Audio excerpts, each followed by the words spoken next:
Désirer sans jouir, n'est-ce pas le commencement d'un amour délivré du poids de ses attentes et de ses appétits? Désirer sans savoir, n'est-ce pas éveiller son intelligence aux réalités dans lesquelles on ne s'aventure que par la foi? Désirer sans pouvoir, n'est-ce pas, à travers l'acceptation de ses limites, demeurer ouvert à l'impossible, être dans l'espérance?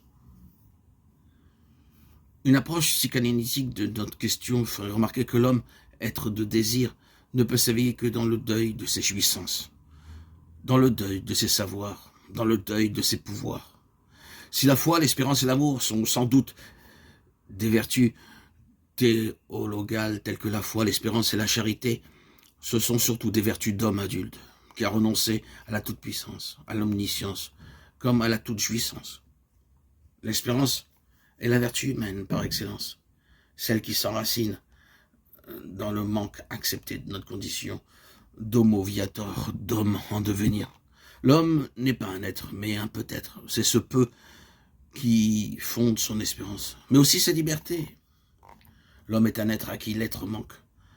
De ce manque, il peut faire désespoir ou espérance. On ne se suicide pas à cause de l'espérance, mais parce que nous a semblé insupportable le manque qui a répondu à tous nos espoirs de jouissance, de savoir et de pouvoir.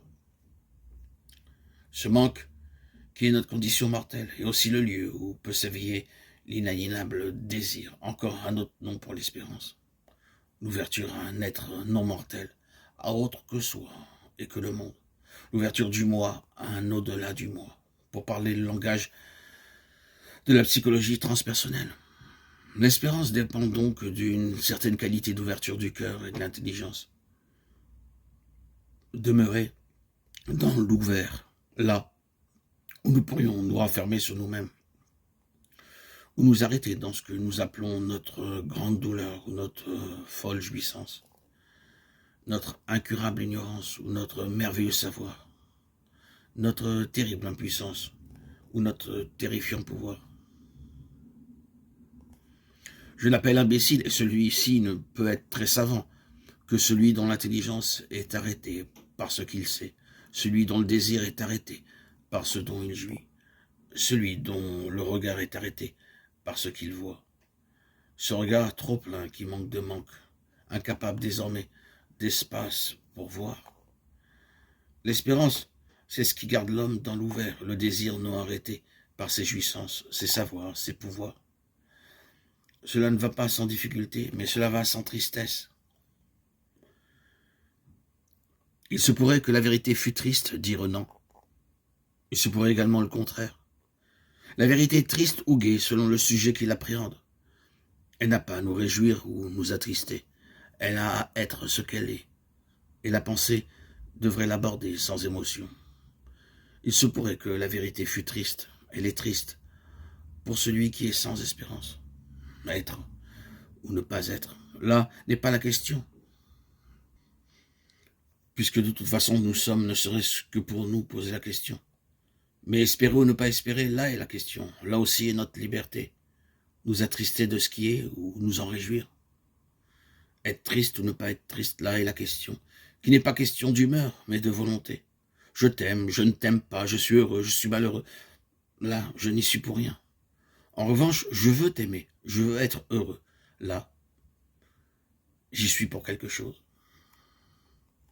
Je n'est plus jeu joué des circonstances. Le jeu dépendant de tout ce qui lui arrive. Ce jeu est devenu un jeu joueur des circonstances. Est-ce que je t'aime moins parce que je veux t'aimer? Est-ce que je suis moins heureux parce que je veux être heureux? Ce que nous perdons en fatalité, nous le gagnons en liberté. L'espérance est le propre de l'homme libre, le désespoir, celui de l'homme soumis aux pesanteurs et au délabrement de son histoire.